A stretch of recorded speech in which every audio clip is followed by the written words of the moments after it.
Bonjour Renaud. Bonjour Bertrand. Est-ce que vous pouvez vous présenter ainsi que la mission de User Agents? Oui, tout à fait. Donc je suis Renaud, un être humain sur Terre depuis 49 ans, papa depuis maintenant 18 ans et plus récemment fondateur de User Agent depuis 12 ans. C'est presque mon dernier bébé. User Agent qui est une agence digitale dite mobile first et dont le métier est très concrètement de concevoir, designer, développer des applications mobiles, des sites web, des dispositifs et des expériences in-store pour un certain nombre de grandes marques, avec cette double expertise à la fois du UX design, appelons-la comme ça, et puis de compréhension des enjeux et des environnements technologiques associés. Renaud, on parle de RSE. Pourquoi, selon vous, il est important de traduire cette approche du marketing éthique, aussi bien dans ses pratiques web et digitales, dans la lignée de sa politique RSE et de communication ?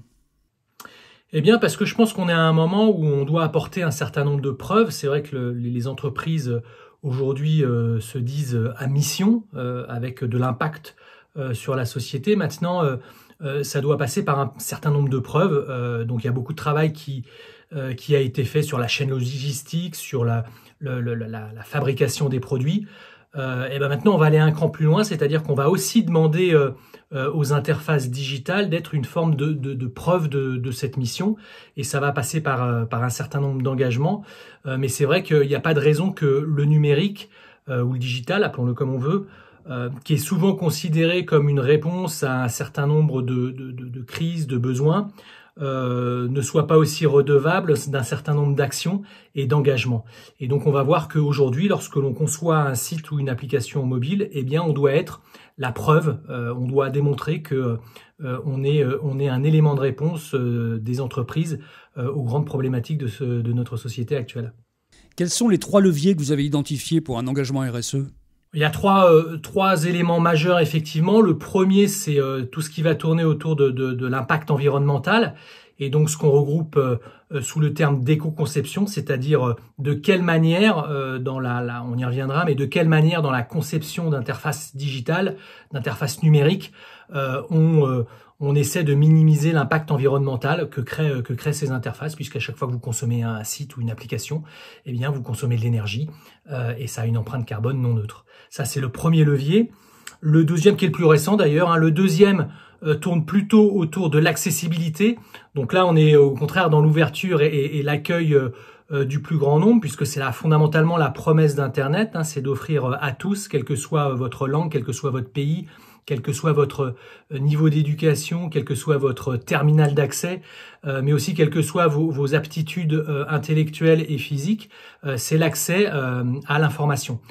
Et donc aujourd'hui, l'accessibilité qui existe depuis plus d'une vingtaine d'années est un enjeu majeur pour permettre à des populations en situation de handicap, c'est 20% de la population en France, quand même, d'accéder de manière optimisée à ces interfaces. Ça, c'est le deuxième enjeu. Et le troisième va tourner autour de la vie privée, qui concentre beaucoup de critiques et d'interrogations en ce moment sur les interfaces numériques. Et bien là encore, l'enjeu va être, notamment poussé par RGPD, d'avoir une véritable approche dite privacy by design, c'est-à-dire de quelle manière on trouve le bon équilibre entre collecter de la donnée nécessaire à l'optimisation de l'expérience client qu'on veut avoir d'un côté, et de l'autre quand même le respect de la vie privée de vos consommateurs. Donc voilà, éco-conception, accessibilité et vie privée sont pour nous au cœur de ces enjeux RSE lors de la conception d'interface. Quelle est la clé pour suivre ces 3 actions ?